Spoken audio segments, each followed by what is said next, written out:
नमस्कार दोस्तों, स्वागत है आप सभी का आपके अपने YouTube channel online study DK में। और आज फिर आप देखने वाले हैं मैथ्स पेडागोजी से संबंधित टॉप 100 क्वेश्चन। और ये क्वेश्चन जो है काफी उपयोगी होंगे आपकी आने वाली जो नेक्स्ट एग्जाम होगी, टेट की किसी भी टेट की एग्जाम होती है वहां पर आप इन्हें उपयोग कर सकते हैं, क्योंकि हर टेट एग्जाम में मैथ्स और मैथ्स पेडागोजी से संबंधित क्वेश्चन तो देखने को मिलते ही हैं।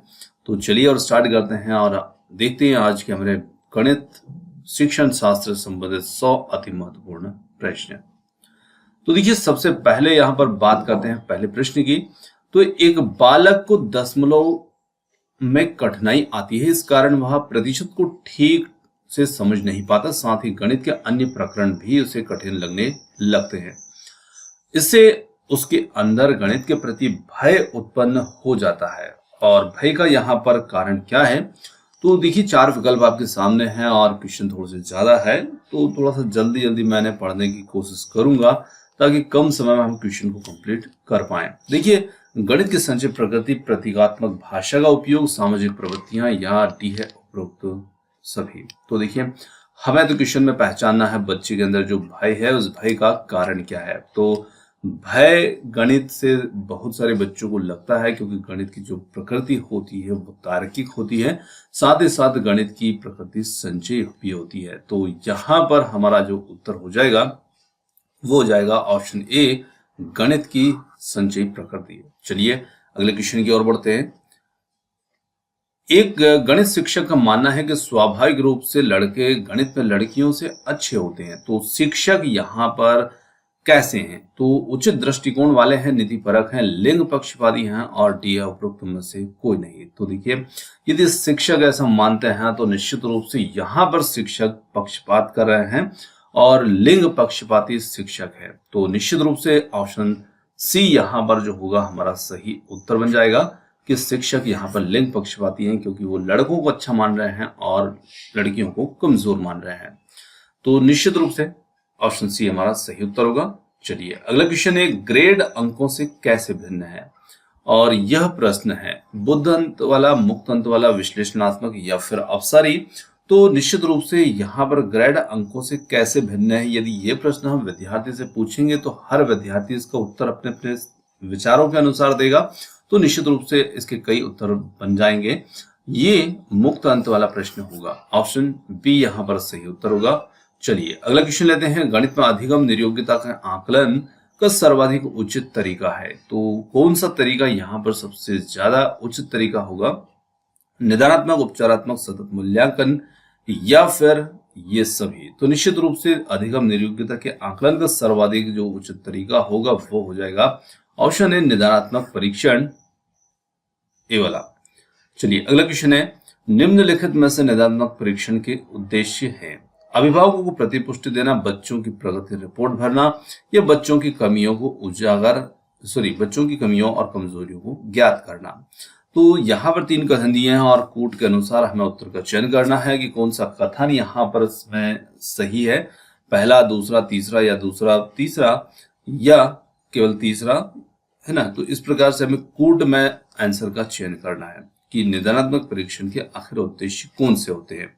तो देखिए, यहाँ पर अभिभावकों को प्रतिपुष्टि देना, ठीक है, साथ ही साथ बच्चों की कमियों और कमजोरियों को ज्ञात करना।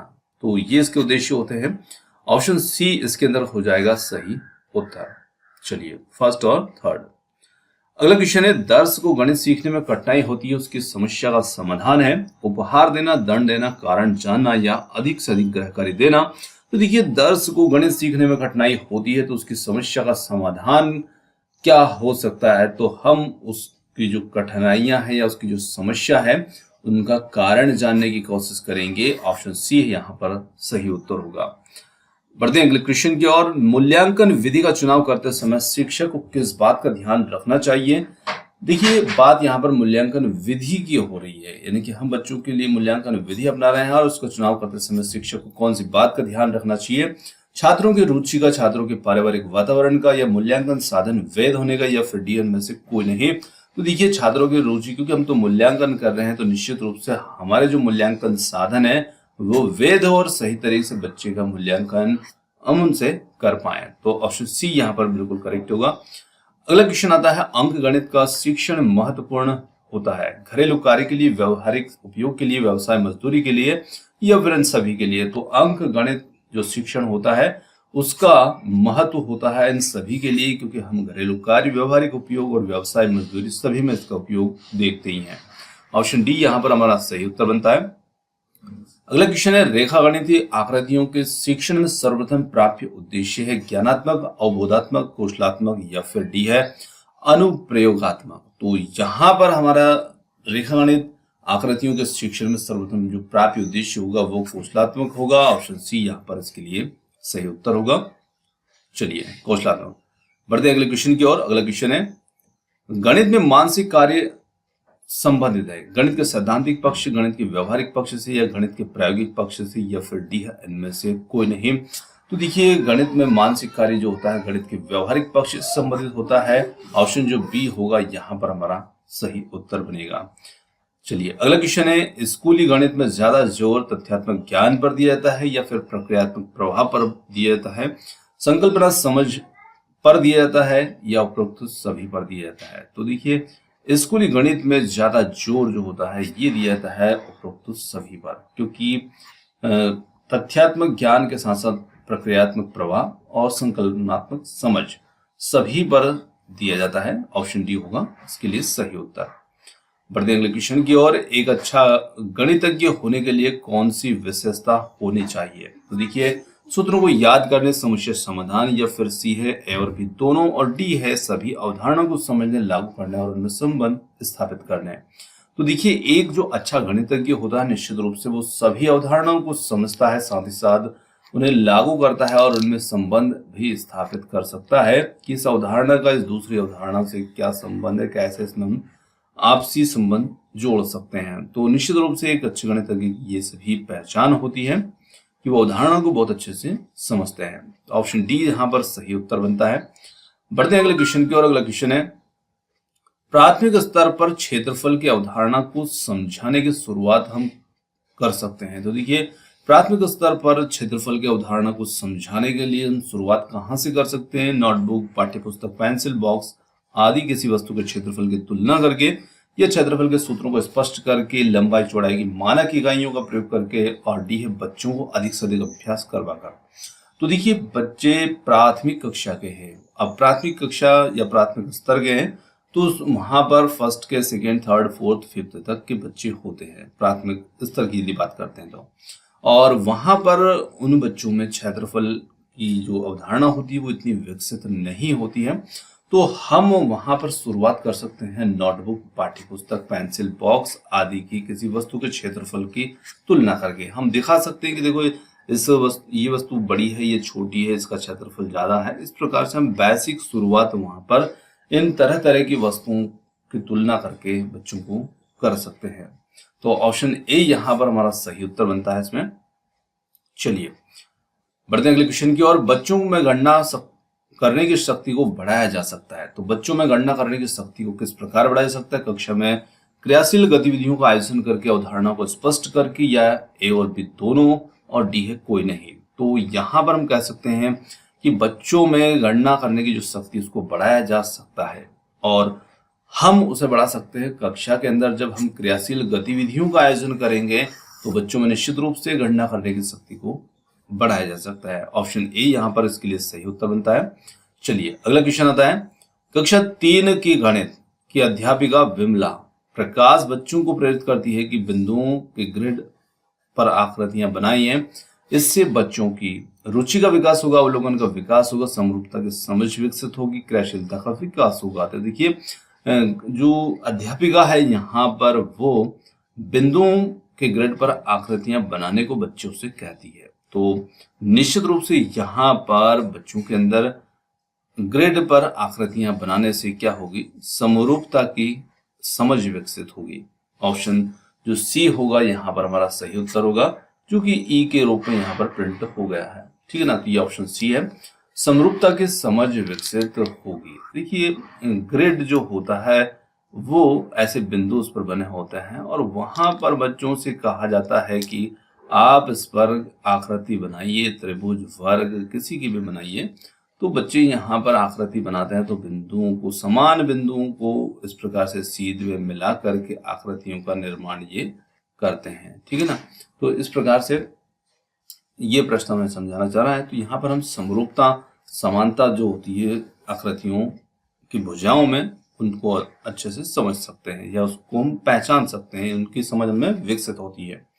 चलिए अगला क्वेश्चन है, टेनिग्राम के विषय में सत्य कथन है। टेनिग्राम जो होता है इसके बारे में हमें सत्य कथन को पहचानना है। तो टेनिग्राम जो है ये चीन की पुरानी पहेली है, या फिर इसमें 5-7 अलग अलग आकार के टुकड़े होते हैं। टुकड़ों को जोड़कर जानवर, इंसानों और अन्य चीजों की आकृतियां बनाई जा सकती है। तो यहाँ पर कोड दे रखे हैं और उसके अनुसार हमें उत्तर का चयन करना है। 1, 2 या फिर 2, 3 या फिर केवल मान लीजिए कि 1। यहाँ लिखा नहीं है तो मैं लिख देता हूँ केवल 1, और डी है 1, 2, 3। तो देखिए टेनिग्राम जो होता है ये चीन की पुरानी पहेली भी है, साथ साथ 5-7 अलग अलग टुकड़े भी होते हैं, और इन टुकड़ों को जोड़कर हम जानवर, इंसान, अन्य आकृतियों को भी बना सकते हैं। तो निश्चित यहाँ पर हमारा जो उत्तर बनता है वो 1, 2, 3 तीनों ही बनते हैं। तो इसके लिए विकल्प डी का चयन हमें करना होगा यहाँ पर।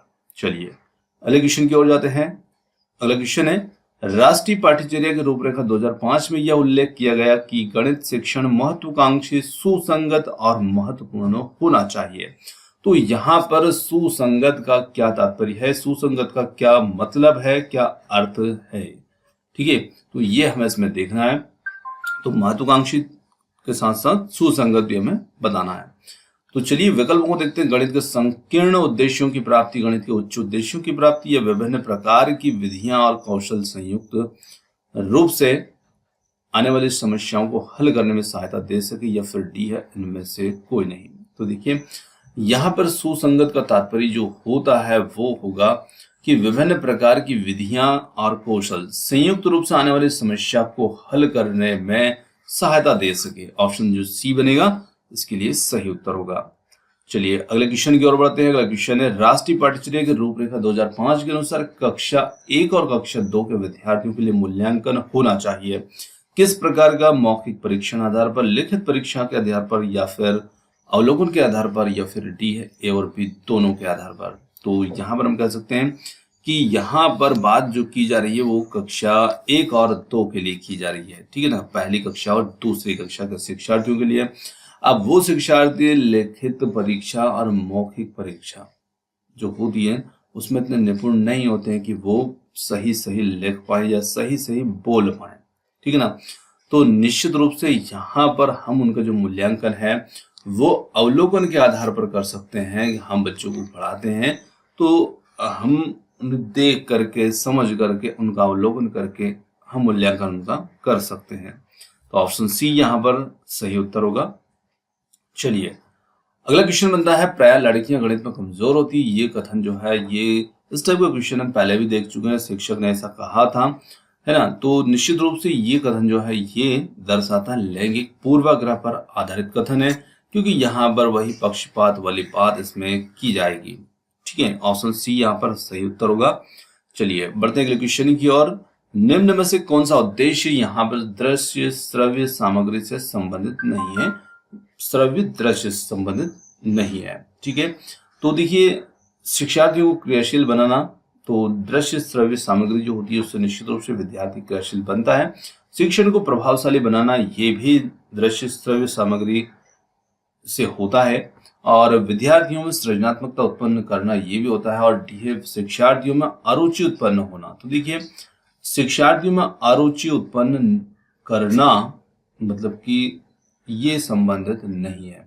तो यहाँ पर ऑप्शन जो डी बनेगा ये हमारा इसमें सही उत्तर बन जाता है। चलिए अगले क्वेश्चन की ओर बढ़ जाते हैं।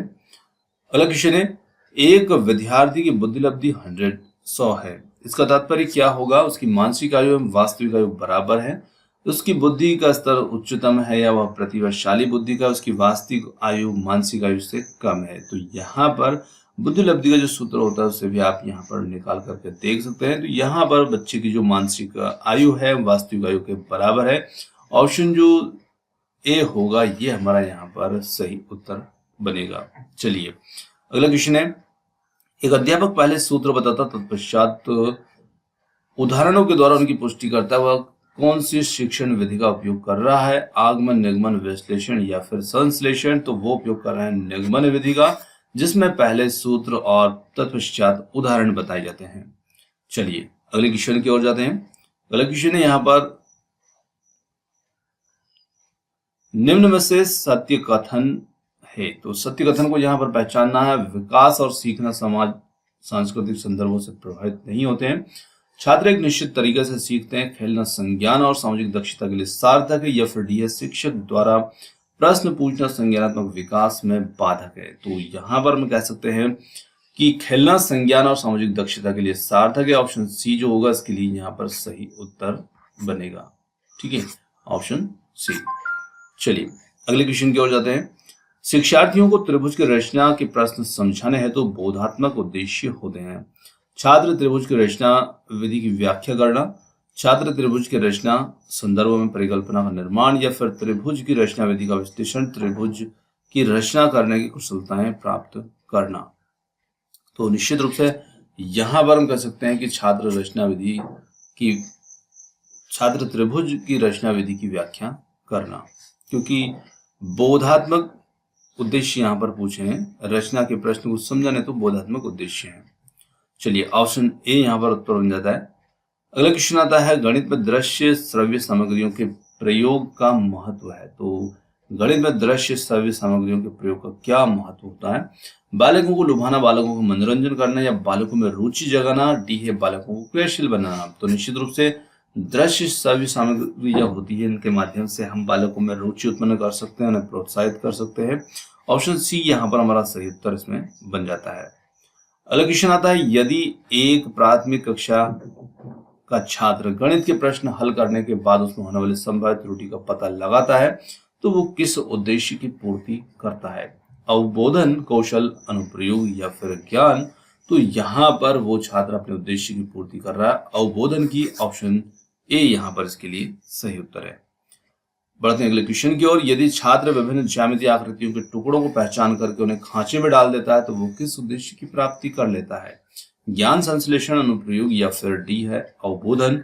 तो वो यहाँ पर अनुप्रयोग उद्देश्य की प्राप्ति कर लेता है, क्योंकि वो आकृतियों को पहचान करके उन्हें उनके खांचे में डाल देता है।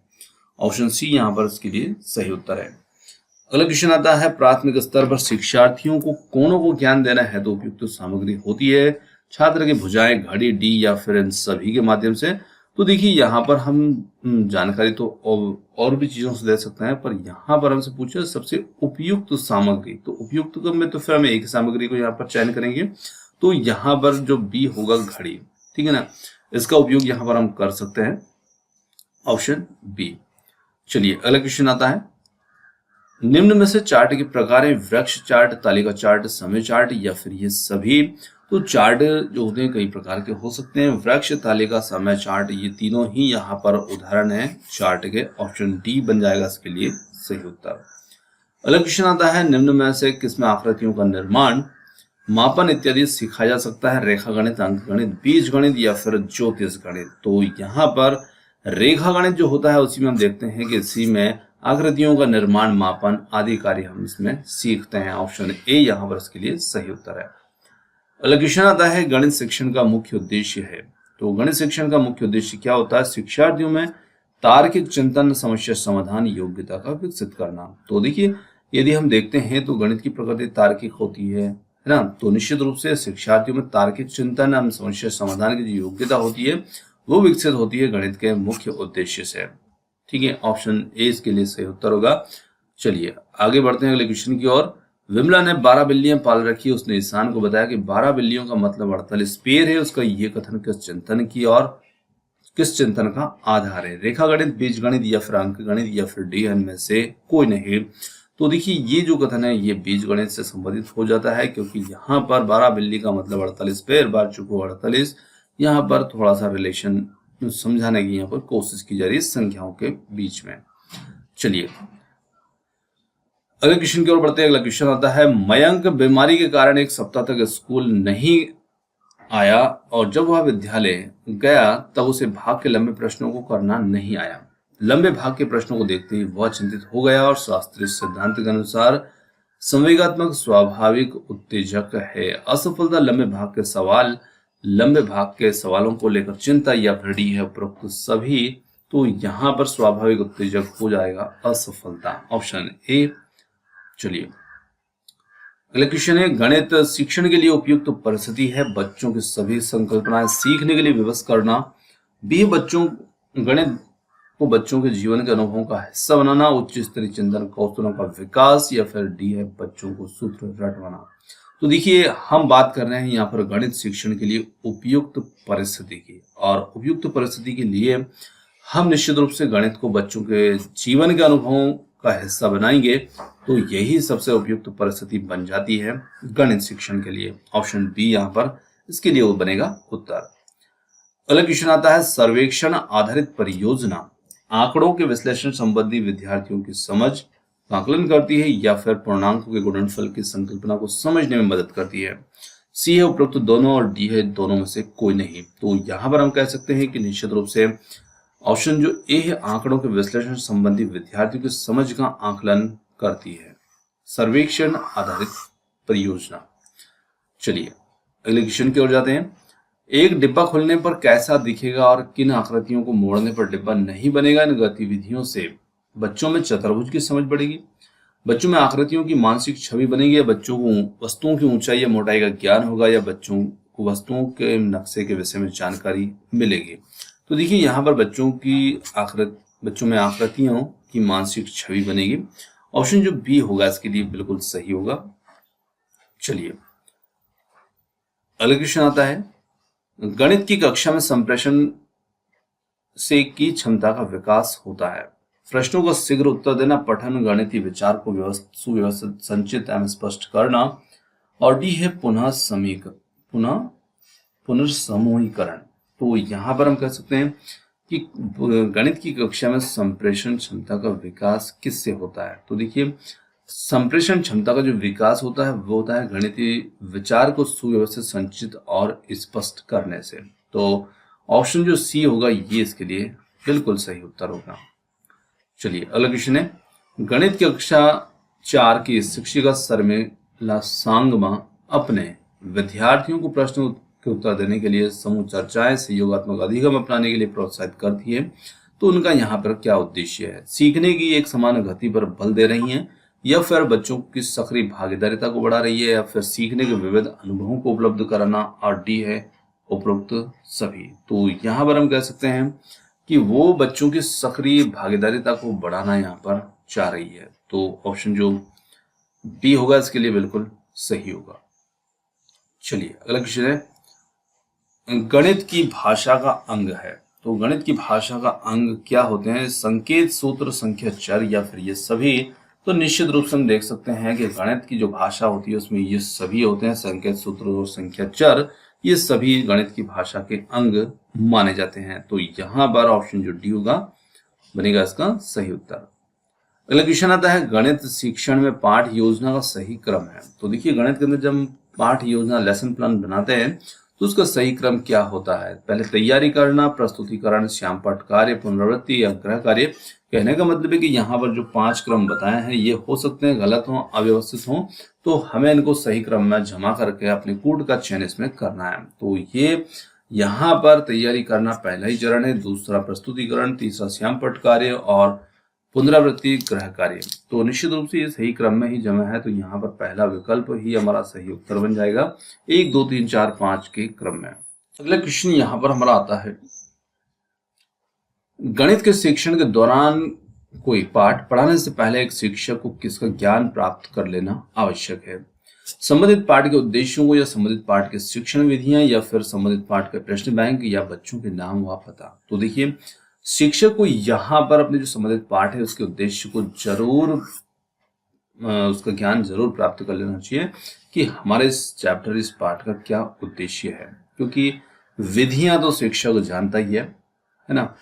तो निश्चित रूप से ऑप्शन ए इसके लिए यहाँ पर सही उत्तर बनेगा। अगला क्वेश्चन आता है यहाँ पर हमारा, जॉर्ज पोली के अनुसार स्कूली गणित शिक्षा के 2 उद्देश्य है, पहला अच्छा और संकीर्ण और दूसरा ऊंचा। ऊंचा उद्देश्य से यहाँ पर क्या तात्पर्य है, रोजगार योग्य ऐसे वयस्कों का निर्माण करना जो सामाजिक और आर्थिक विकास में योगदान दे सके। बी है बढ़ते बच्चे के आंतरिक संसाधनों का विकास करना। और सी है ए और डी दोनों। तो डी तो है शामिल नहीं है, ए और बी बोला है, यहाँ पर ये बी लिखा है, ठीक है। और डी है दोनों में से कोई नहीं। तो यहाँ पर हम कह सकते हैं कि यहाँ पर बढ़ते बच्चे के आंतरिक संसाधनों का विकास करना, ऑप्शन जो बी होगा इसके लिए सही उत्तर होगा। अगला क्वेश्चन आता है, हमारे दैनिक जीवन से संबंधित गणितीय प्रक्रियाएं जैसे गिनना, मापना, तोलना, खरीदना आदि गणित शिक्षण के किस मूल्य के अंतर्गत आती है? बौद्धिक, व्यवहारिक, सामाजिक या फिर सांस्कृतिक? तो यहाँ पर हम बता सकते हैं कि ये सभी हमारे व्यवहारिक मूल्य के अंतर्गत आती हैं। ऑप्शन जो बी होगा ये हमारा उत्तर बनेगा इसके लिए। अगला क्वेश्चन आता है, उपचारात्मक शिक्षा की जरूरत होती है पिछड़े बच्चों के लिए, मंदबुद्धि बच्चों के लिए, सामान्य बच्चों के लिए, डी है उपरोक्त सभी के लिए? तो यहाँ पर हम कह सकते हैं कि ये उपरोक्त सभी के लिए इसकी आवश्यकता होती है, क्योंकि उपचारात्मक शिक्षण हम सभी बच्चों का करते हैं जो पिछड़े, मंद या सामान्य किसी भी प्रकार के हो। ऑप्शन डी यहाँ पर उत्तर बनेगा। चलिए अगला क्वेश्चन है, गणित शिक्षण महत्वपूर्ण है क्योंकि यह तर्कात्मक सोच को विकसित करता है, या विज्ञान विषयों के अध्ययन में सहायक है, या फिर यह व्यावहारिक जीवन में उपयोगी है, और डी है ये सभी। तो देखिए यहाँ पर हम कह सकते हैं कि गणित से तर्कात्मक सोच भी विकसित होती है, साथ ही विज्ञान विषयों का अध्ययन में भी सहायक होता है, व्यावहारिक जीवन में भी उपयोगी होता है। तो निश्चित रूप से ऑप्शन जो डी होगा यही इसके लिए सही उत्तर बनेगा, उपरोक्त सभी। अगला क्वेश्चन है, गणित कक्षा से प्रायः विद्यार्थी गायब रहते हैं, तो इसका क्या कारण हो सकता है? कक्षा में शिक्षण रुचि का अभाव है, या फिर शिक्षार्थियों में रुचि का अभाव है, या शिक्षार्थियों को दंड देना, या फिर समस्या के प्रति शिक्षकों को निर्दय अभिवृत्ति? तो देखिए यहाँ पर बच्चे गायब रहते हैं, तो निश्चित रूप से शिक्षक समस्या के प्रति शिक्षक की निर्दय अभिवृत्ति नजर इसमें आती है। ऑप्शन जो डी होगा इसके लिए सही उत्तर है। बढ़ते अगले प्रश्न की ओर, गणित शिक्षा में अर्थपूर्ण शिक्षा का क्या अर्थ है? जो बालकों के उचित दृष्टिकोण को विकसित करे, जो बालकों के मानसिक, भावनात्मक एवं सामाजिकता में सहायक हो, जो बालकों में रुचि उत्पन्न करे, या फिर डी है उपरोक्त सभी? तो देखिए यहाँ पर हम कहेंगे कि गणित शिक्षा में अर्थपूर्ण शिक्षा का मतलब रुचि उत्पन्न करे, इसी प्रकार बालकों के मानसिक, भावनात्मक, सामाजिक विकास से भी सहायक हो, और जो बच्चों में उचित दृष्टिकोण भी विकसित कर दे। तो ऑप्शन जो डी होगा इसके लिए बिल्कुल सही होगा। अगला प्रश्न है यहाँ पर, निम्नलिखित में से व्यवहारिक गणित का भाग है? संख्याओं का हिसाब लगाना, समीकरणों को हल करना, बैंकों की कार्यप्रणाली की जांच करना, या फिर ग्रह कार्य की जांच करना? तो यहाँ पर हम कह सकते हैं बैंकों की कार्यप्रणाली की जांच करना, ये व्यवहारिक गणित का भाग इसमें नजर आता है। चलिए अगला क्वेश्चन है, प्रतिभाशाली विद्यार्थियों के लिए गणित शिक्षण के लिए उचित कदम है। तो प्रतिभाशाली विद्यार्थियों के लिए गणित शिक्षण के लिए उचित कदम क्या है? एक ही प्रश्न को अनेक विधियों से हल कराना, या गणित की सभी शाखाओं में को समन्वय करके पढ़ाना, उपरोक्त दोनों, या फिर डी है और दोनों में से कोई नहीं? तो यहाँ पर हम कह सकते हैं कि अनेक विधियों से हल कराना के साथ साथ सभी शाखाओं से समन्वित करके भी पढ़ाना, ये दोनों ही यहाँ पर उचित कदम हो जाएगा प्रतिभाशाली विद्यार्थी के लिए। ऑप्शन सी इसके लिए सही उत्तर है। चलिए अगला क्वेश्चन आता है, निम्नलिखित में से हमें पहचानना है यहाँ पर सत्य कथन को, और कुछ कथन दे रखे हैं। गणितीय ज्ञान यथार्थ एवं क्रमबद्ध होते हैं। गणित का ज्ञान का आधार हमारी ज्ञानेंद्रियां हैं। और थर्ड है यहाँ पर, गणित के अध्ययन से आगमन, निगमन एवं सामान्यीकरण की क्षमता विकसित होती है। तो देखिए यहाँ पर कूट दे रखे हैं, तो उसी के अकॉर्डिंग हमें उत्तर का चयन करना है। तो पहला यदि हम देखते हैं कि गणितीय ज्ञान यथार्थ एवं क्रमबद्ध होते हैं, तो निश्चित रूप से गणित का ज्ञान जो होता है वो हमें यथार्थ और क्रमबद्ध देखने को मिलता ही है। गणित का ज्ञान का आधार हमारी ज्ञानेंद्रियां हैं, तो निश्चित रूप से ये भी इसमें सही है। और आगमन, निगमन एवं सामान्यीकरण की क्षमता विकसित होती है अध्ययन से, तो बिल्कुल ये भी सही है। तो कहने का मतलब है 1 2 3 तीनों ही सही है। इसके लिए उत्तर बन जाता है विकल्प ए, है ना, जिसमें 1 2 3 तीनों ही कथन इसमें सही के रूप में दे रखे हैं। चलिए अगला क्वेश्चन आता है, गणित की भाषा में निम्न में से किसका प्रयोग नहीं होता? गणितीय संकेतों का, गणितीय संख्याओं का, गणितीय सूत्रों का, या डी है इनमें से कोई नहीं है? तो देखिए गणित की जो भाषा होती है उसमें संकेत, संख्या, सूत्र सभी तो हमें देखने को मिलते हैं, तो निश्चित रूप से उत्तर बन जाता है ऑप्शन डी, इनमें से कोई नहीं। चलिए अगला क्वेश्चन है,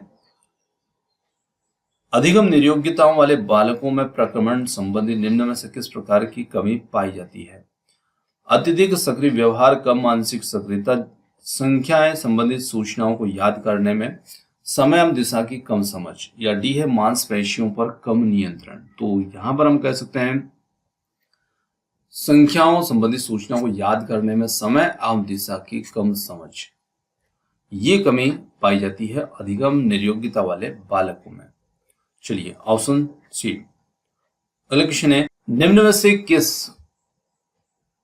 से किस गणित विषय का प्रयोग स्पष्ट रूप से नहीं हो रहा है? उधार लेना, किसी मैदान का परिमाप पता करना, सी बाजार से सामान लाना, और डी है इनमें से कोई नहीं। तो यहाँ पर हम कह सकते हैं कि गणित विषय का प्रयोग स्पष्ट रूप से जिसमें नहीं हो रहा है। देखिए उधार ले रहे हैं तो निश्चित रूप से गणित का प्रयोग हो रहा है, मैदान का परिमाप हो रहा है, बाजार से सामान लाएंगे इसमें भी हो रहा है। तो यहाँ पर विकल्प डी ही बनेगा इसका उत्तर, क्योंकि इसमें कोई नहीं है ऐसा जो जहां पर गणित का प्रयोग ना हो रहा हो। ठीक है ना, तो ऑप्शन डी इसके लिए सही उत्तर है। चलिए अगले क्वेश्चन की ओर बढ़ते हैं। अगला क्वेश्चन है, यहाँ पर नेहा कक्षा 4 की छात्रा है, वह गणित विषय में अत्यंत कमजोर है और प्रतिवर्ष अनुत्तीर्ण हो जाती है। आप अध्यापक हैं तो आपका नेहा के प्रति क्या आवश्यक कार्य है? तो देखिए नेहा कक्षा 4 की छात्रा है, साथ ही साथ वो गणित में अत्यंत कमजोर है और हर वर्ष फेल भी हो जाती है। तो निश्चित रूप से हमारा जो आवश्यक कार्य बनेगा वो यही बनेगा, हम ये देखेंगे कि नेहा किस क्षेत्र में कमजोर है। मतलब गणित में तो है ही है, पर गणित के कौन से पार्ट में, कौन से विषय वस्तु में वो कमजोर है, और उस क्षेत्र की कमजोरी को दूर करने के लिए हम आवश्यक उपाय करेंगे। तो यही हमारा इसमें दायित्व बनेगा। ऑप्शन जो डी होगा यहाँ पर सही उत्तर होगा। चलिए अगला क्वेश्चन लेते हैं। मानसिक रूप से पिछड़े बालकों के लिए निम्न में से कौन सी व्यू रचना यहाँ पर उपयुक्त होगी? तो देखिए मानसिक रूप से जो पिछड़े बालक हैं यहाँ पर हमें देखना है उनके लिए कौन सी व्यू रचना बेहतर होगी। स्वाध्ययन के अवसर प्रदान करना, कार्यों को मूर्त रूप से समझाना, सहायता के लिए बाहर से संसाधनों को प्राप्त करना, और डी है शिक्षार्थियों के लक्ष्य को निर्धारित करने के लिए प्रोत्साहित करना। तो देखिए यहाँ पर हम कह सकते हैं कि शिक्षार्थियों के लक्ष्य को निर्धारित करने के लिए प्रोत्साहित करना, ये पिछड़े बालकों के लिए व्यू रचना उपयुक्त रहेगी, है ना, क्योंकि हम उन्हें प्रोत्साहित करेंगे पिछड़े बालकों को, मानसिक रूप से जो पिछड़ चुके हैं, तो हमारा लक्ष्य इसमें निर्धारित होगा। अगला क्वेश्चन है, संज्ञानात्मक विकास में वंशक्रम निर्धारित करता है? शारीरिक संरचना, विकास को, सहज प्रतिवर्ती क्रियाओं के अस्तित्व को, या मस्तिष्क जैसी शारीरिक संरचना को, मूलभूत स्वभाव को, या फिर डी है इन सभी को? तो हम कह सकते हैं कि यहाँ पर संज्ञानात्मक विकास में वंशक्रम जो होता है वो निर्धारित करता है मस्तिष्क जैसी शारीरिक संरचना के मूलभूत स्वभाव को। ऑप्शन जो सी होगा इसके लिए होगा उत्तर। चलिए अगला क्वेश्चन है, एक छात्र आयत का क्षेत्रफल निकालने के लिए लंबाई प्लस चौड़ाई सूत्र का प्रयोग करता है, और वह ऐसा इसलिए करता है क्योंकि उसे सूत्र का ज्ञान नहीं है, आयत के क्षेत्रफल की अवधारणा स्पष्ट नहीं है, या फिर गुणा की समझ नहीं है, और डी है इनमें से कोई नहीं। तो देखिए छात्र यहाँ पर लंबाई प्लस चौड़ाई कर रहा है, और आयत का क्षेत्रफल का सूत्र क्या होता है? लंबाई गुणित चौड़ाई होता है। ठीक है ना, तो लंबाई गुणित चौड़ाई जो सूत्र होता है वो विद्यार्थी यहाँ पर नहीं लगा रहा है ना, वो यहाँ पर लगा रहा है लंबाई धन चौड़ाई। तो देखिए निश्चित रूप से हम यहाँ पर कह सकते हैं कि उस विद्यार्थी को यहाँ पर आयत के क्षेत्रफल की जो अवधारणा है वो क्लियर नहीं है। ऑप्शन जो बी होगा इसके लिए यहाँ पर सही उत्तर होगा। अगला क्वेश्चन आता है यहाँ पर, शिक्षण अधिगम में सुधार हेतु मूल्यांकन होना चाहिए संकलनात्मक, रचनात्मक, पहले रचनात्मक बाद में संकलनात्मक, और पहले संकलनात्मक बाद में रचनात्मक। तो निश्चित रूप से यहाँ पर हम कह सकते हैं कि पहले रचनात्मक और बाद में संकलनात्मक होना चाहिए। ऑप्शन जो सी होगा इसके लिए यहाँ पर सही उत्तर होगा। अगला क्वेश्चन आता है, परिभाषित करना, चयन करना, कथन करना, मापन आदि गणित शिक्षण के किस पक्ष से संबंधित है? तो देखिए ये सभी जो है गणित के कौन से पक्ष से संबंधित है? तो ये सभी यहाँ पर गणित के क्रियात्मक पक्ष से संबंधित है। ऑप्शन जो बी होगा इसके लिए सही उत्तर होगा। अगला क्वेश्चन आता है, छात्र गणितीय गणना में गति प्राप्त कर सकते हैं। तो देखिए, छात्र गणितीय गणना में कैसे गति प्राप्त कर सकते हैं? वाद विवाद या चर्चा के द्वारा, मौखिक कार्य द्वारा, लिखित कार्य के द्वारा या फिर अभ्यास के द्वारा। तो निश्चित रूप से हम कह सकते हैं कि विद्यार्थी जो हैं ये गणित में जो गणना होगी उसमें गति स्पीड कैसे ला सकते हैं। तो निश्चित रूप से जब ये रेगुलर अभ्यास करेंगे तो इनको अपने आप समझ में आ जाएगा कि कैसे हम कैलकुलेशन को फास्ट कर सकते हैं, क्योंकि जब तक हम अभ्यास नहीं करते हैं तो हर विद्यार्थी की गति गणित की गणना में कमजोर होती है, और अभ्यास जैसे जैसे बढ़ता है तो निश्चित रूप से उसमें गति बहुत होती है। तो ऑप्शन जो डी होगा इसके लिए यहाँ पर सही उत्तर होगा। अगला क्वेश्चन है, गणितीय भाषा के संबंध में असत्य कथन को पहचानना है।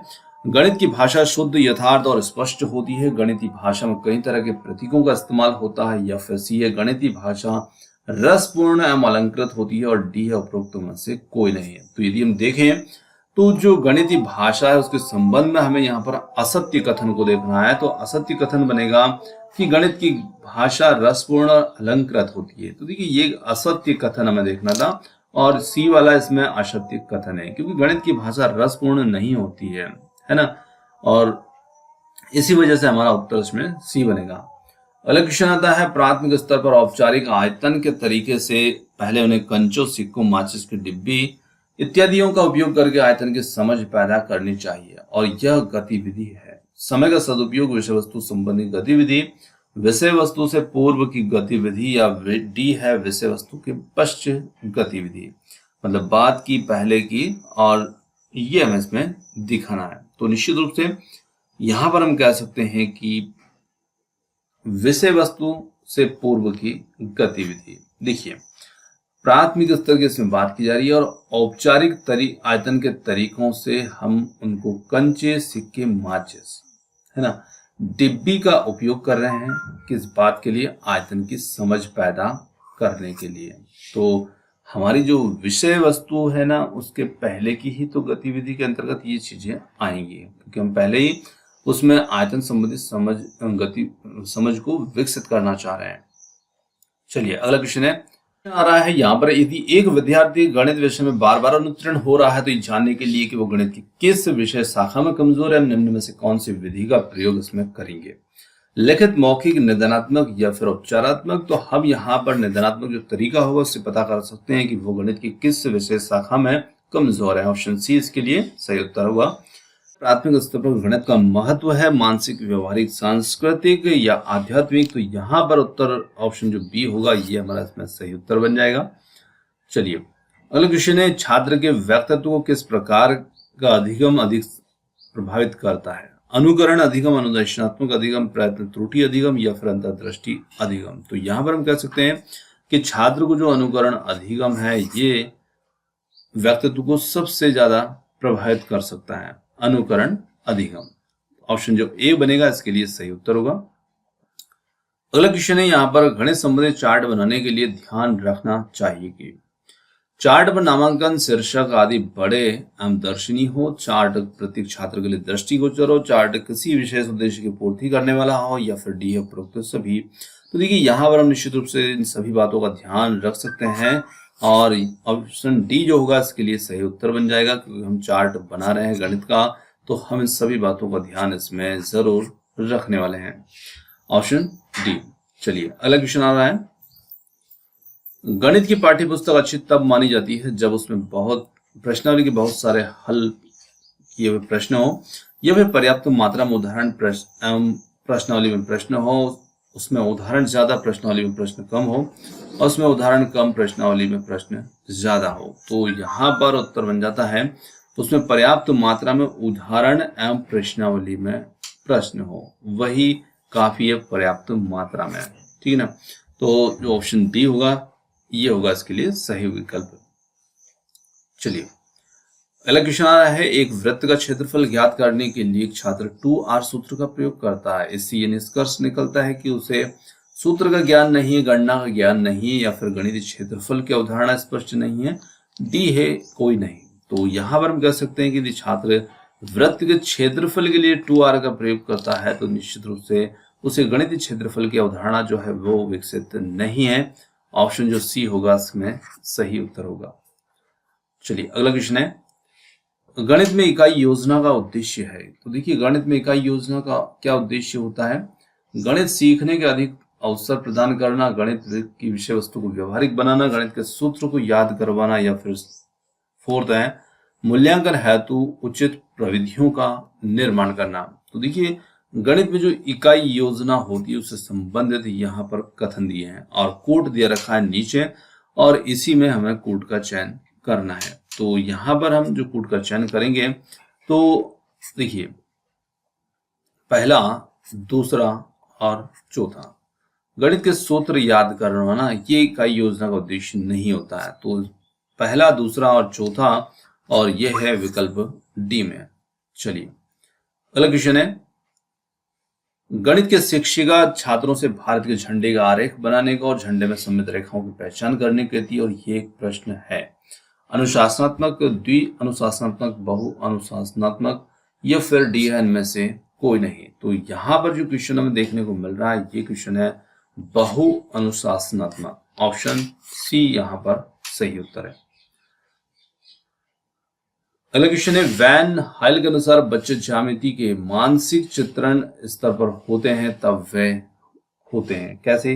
अंकों के स्थानीय मान को समझ लेते हैं, या फिर आकृतियों को उनके दिखावट के आधार पर वर्गीकृत करने योग्य हो जाते हैं, गणितीय शब्द भंडार को याद कर लेते हैं, अबेगस पर संख्याओं की स्थिति को समझ लेते हैं। तो देखिए बच्चे ज्यामिति के मानसिक चित्रण स्तर पर होते हैं तब वे आकृतियों को उनके दिखावट के आधार पर वर्गीकृत करने के योग्य हो जाते हैं। तो यहाँ पर विकल्प जो बी होगा ये इसमें सही उत्तर होगा।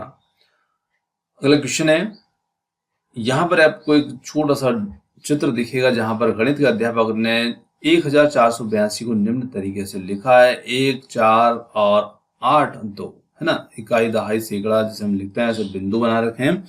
तो अध्यापक का अभिप्राय है यहाँ पर अबेगस पर अंकों की स्थिति समझाना और बच्चों को ग्रिड पैटर्न समझाना, बच्चों को गणितीय चिंतन विकास को प्रोत्साहित करना, या फिर डी है बच्चों को स्थानीय मान की अवधारणा को समझाना। तो शिक्षक यहाँ पर इस प्रकार से लिख करके क्या समझाना चाह रहे हैं ये हमें इसमें बताना है। तो यहाँ पर शिक्षक जो है ये ऑप्शन जो डी है बच्चों को स्थानीय मान की अवधारणा को समझाना, क्योंकि यहाँ पर इकाई, दहाई, सैकड़ा और हजार के रूप में संख्याओं को बच्चों को प्रदर्शित किया गया है। अगला क्वेश्चन है, यहाँ पर गणित शिक्षण का मूल और प्रथम उद्देश्य मानसिक शक्तियों का विकास करना है। गणित के तथ्यों तथा विषय का ज्ञान कराना केवल गौण अथवा द्वितीय श्रेणी का उद्देश्य है। और ये कथन किसका है? पियाजे, सुकरात, प्रोफेसर शुल्ट्ज का, या फिर आर्यभट्ट का। तो देखिए ये जो कथन है ये है प्रोफेसर शुल्ट्ज का, ऑप्शन सी। अगला क्वेश्चन आता है, गणित शिक्षा में मौखिक कार्य का सर्वाधिक लाभ है। गणित की परिभाषाओं का प्रत्यास्मरण होता है, इससे मूल्यांकन कार्य आसान होता है। और सी है गणना संबंधी कुशलता का विकास होता है, यह मानसिक विकास में सहायक होता है। तो यहाँ पर हम कह सकते हैं कि गणित शिक्षा में मौखिक कार्य का जो सर्वाधिक लाभ होता है ये होता है कि इससे मूल्यांकन कार्य जो होता है वो आसान हो जाता है, क्योंकि मौखिक कार्य का लाभ हमसे पूछा जा रहा है। तो निश्चित रूप से मौखिक कार्य के माध्यम से हम मूल्यांकन कर सकते हैं। अगला क्वेश्चन है, प्राथमिक स्तर पर गणित शिक्षण से छात्रों में विकास नहीं होता। सृजनात्मक अभिव्यक्ति का, सांस्कृतिक अभिरुचि का, तर्क शक्ति का, जिज्ञासु प्रवृत्ति का। तो यहां पर हम कह सकते हैं कि प्राथमिक स्तर पर गणित शिक्षण से छात्रों में जो विकसित नहीं होगा वो होगा ऑप्शन बी, सांस्कृतिक अभिरुचि का। चलिए अगला क्वेश्चन है, गणित सीखने के संबंध में निम्नलिखित में से कौन सा कथन सत्य है? तो यहां पर हमें सत्य कथन को पहचानना है और बताना है कौन सा कथन सत्य है। तो देखिए यहां पर हम देखते हैं तो जो सत्य कथन है कि गणित केवल कठोर अभ्यास से ही सीखा जाएगा। गणित सीखने के लिए कठिन विषय है, तो आमतौर पर लड़कियां गणित में कमजोर होती है। और डी है हर कोई गणित सीखता है। तो यहाँ पर जो 3 कथन है कहने का मतलब है कि वो गलत है और एक सही है, तो वो है ऑप्शन डी। अगला क्वेश्चन आ रहा है, एक अशिक्षित दुकानदार के द्वारा उपयोग किए जाने वाले गणित को हम कैसे उपयोग में ला सकते हैं कि संबंधित समस्याओं को हल करने में वैकल्पिक रणनीति के रूप में कक्षाओं में शिक्षकों के द्वारा इसकी चर्चा की जाना चाहिए, या फिर ये गणित कक्षा में उपयोगी नहीं है, या फिर सभी गणित समस्याओं को हल करने में बहुत उपयोगी है, और डी है में अस्पष्टता और बहुत कम स्तर की शुद्धता है। तो यहाँ पर हम कह सकते हैं कि निश्चित रूप से इस गणित की संबंधित समस्याओं को हल करने में वैकल्पिक रणनीति के रूप में कक्षाओं में शिक्षकों द्वारा चर्चा की जाना चाहिए। ऑप्शन जो ए होगा इसके लिए सही उत्तर होगा। अगला क्वेश्चन है, यहाँ पर प्राथमिक स्तर पर गणित की पहेलियां। तो निश्चित रूप से प्राथमिक स्तर पर जो गणित की पहेलियां होती है वो कैसे मदद करती हैं बच्चों में, कक्षा में प्रतिभा संपन्न विद्यार्थियों की पहचान हमें कराती है, या फिर विद्यार्थी को मनोरंजन प्रदान करती है, समस्या सुलझाने के कौशलों को परखने या समस्या सुलझाने के कौशलों को प्रोत्साहित करने में। तो निश्चित रूप से पहेलियां समस्या सुलझाने के जो कौशल होते हैं उनको प्रोत्साहित करने में मदद करती है। ऑप्शन जो डी होगा इसके लिए यहाँ पर सही उत्तर होगा। चलिए अगला क्वेश्चन लेते हैं, गणितीय संचारण उल्लेख करता है। तो गणितीय संचारण किसका उल्लेख करता है? गणितीय विचारों को समाहित और संगठित करने की क्षमता, समस्याओं को सुलझाने की क्षमता, गणित प्रश्नोत्तरी में भाग लेने की कौशल, और डी है गणित के कक्ष में बोलने की क्षमता। तो देखिए गणितीय संचारण जो होता है ये उल्लेख करता है गणितीय विचारों को समाहित संगठित करने की क्षमता। ऑप्शन जो ए होगा इसके लिए सही उत्तर होगा। अगला क्वेश्चन आता है, यहाँ पर एक अच्छा गणितज्ञ होने के लिए जरूरी होता है। तो इस टाइप का क्वेश्चन हमने पहले भी देखा है कि वो सभी अवधारणाओं को समझता, लागू करता और उनमें संबंध भी बना देता है एक अच्छा गणितज्ञ। तो ऑप्शन जो ए होगा यहाँ पर उत्तर होगा। अगला क्वेश्चन आ रहा है, प्रिया गणितीय प्रश्न करने में निपुण है, उसमें किस प्रकार की बहुबुद्धिकता की अधिकता है? तो निश्चित रूप से यहाँ पर वो गणितीय प्रश्न करने में निपुण है, तो उसमें बहुबुद्धिकता जो होगी वो तार्किक होगी, क्योंकि गणित की प्रकृति होती है वो तार्किक होती है। ऑप्शन जो बी होगा यहाँ पर उत्तर होगा। गणित के नियम और निष्कर्ष होते हैं वस्तुनिष्ठ, सार्वभौमिक, या फिर ए और बी दोनों प्रकार के, और डी है इनमें से कोई नहीं। तो यहाँ पर हम कह सकते हैं गणित के नियम निष्कर्ष वस्तुनिष्ठ और सार्वभौमिक दोनों प्रकार के होते हैं। Option C. चलिए अगला क्वेश्चन लेते हैं, उच्च प्राथमिक स्तर पर गणित शिक्षण का सर्वाधिक महत्व किस रूप में होता है? भौतिक, मानसिक, व्यवहारिक, या फिर आध्यात्मिक? तो यहाँ पर हम कह सकते हैं कि उच्च प्राथमिक स्तर पर गणित शिक्षण का जो सर्वाधिक महत्व होता है वो होता है व्यवहारिक। Option C.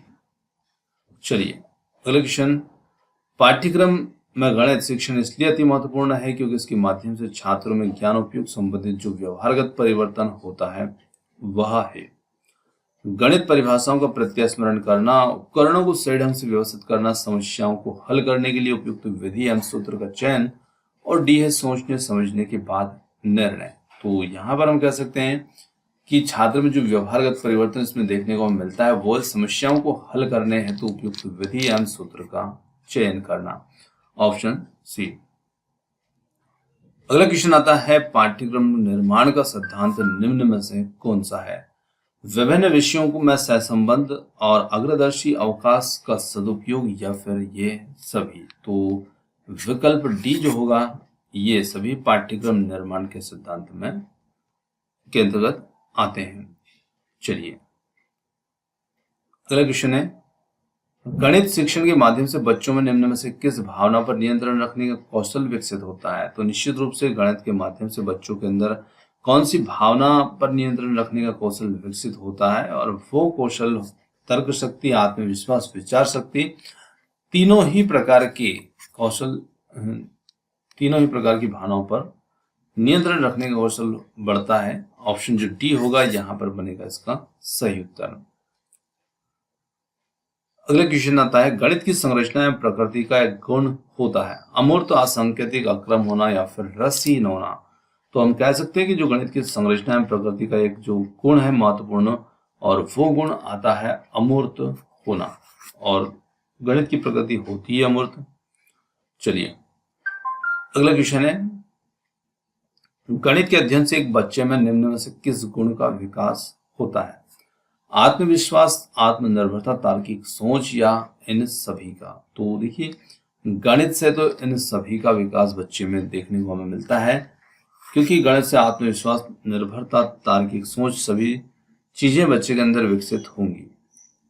चलिए अगला क्वेश्चन है, गणित पाठ्य पुस्तक की सामग्री का विकास किस रूप में होना चाहिए? अभ्यास के रूप में, तर्क संगत रूप में, समस्याओं के रूप में, और डी है आधुनिक गणित के रूप में। तो यहां पर हम कह सकते हैं तर्क संगत रूप में इसका विकास होना चाहिए, ऑप्शन बी। अगला क्वेश्चन आता है, गणित की प्रारंभिक कार्य अवस्था होती है मानसिक, मौखिक, लिखित या फिर इन सभी प्रकार की। तो यहां पर हम कह सकते हैं कि जो गणित है उसकी प्रारंभिक कार्य अवस्था जो है वो मौखिक होना चाहिए, ऑप्शन बी। चलिए अगला क्वेश्चन आता है, गणित की पाठ्यपुस्तक का आवश्यक अंग है। तो अवधारणाओं का स्पष्टीकरण, अवधारणाओं की क्रमबद्धता, अवधारणाओं को व्यवहारिक जीवन से जोड़ना या फिर ये सभी। तो यहां पर हम कह सकते हैं कि ये सभी जो हैं गणित की पाठ्यपुस्तक के आवश्यक अंग के अंतर्गत आते हैं, जहां पर अवधारणाओं का स्पष्टीकरण, क्रमबद्धता और व्यवहारिक जीवन से जोड़ना सभी चीजें इसमें होंगी। चलिए अगला क्वेश्चन है, गणित शिक्षण का मुख्य लक्ष्य है समस्याओं के हल निकालने की क्षमता का विकास, तार्किक ढंग से सोचने की क्षमता का विकास, उपरोक्त दोनों या फिर दोनों में से कोई नहीं।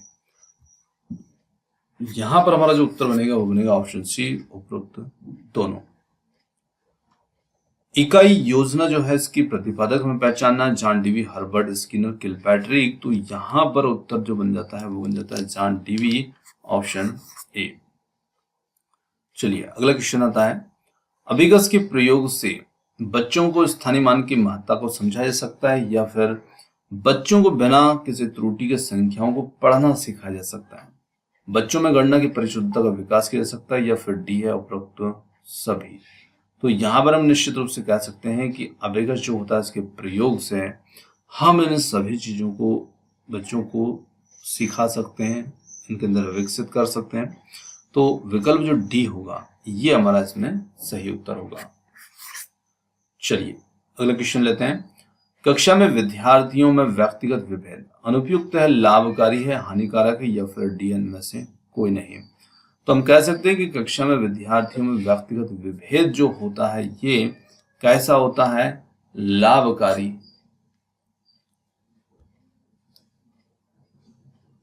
होता है।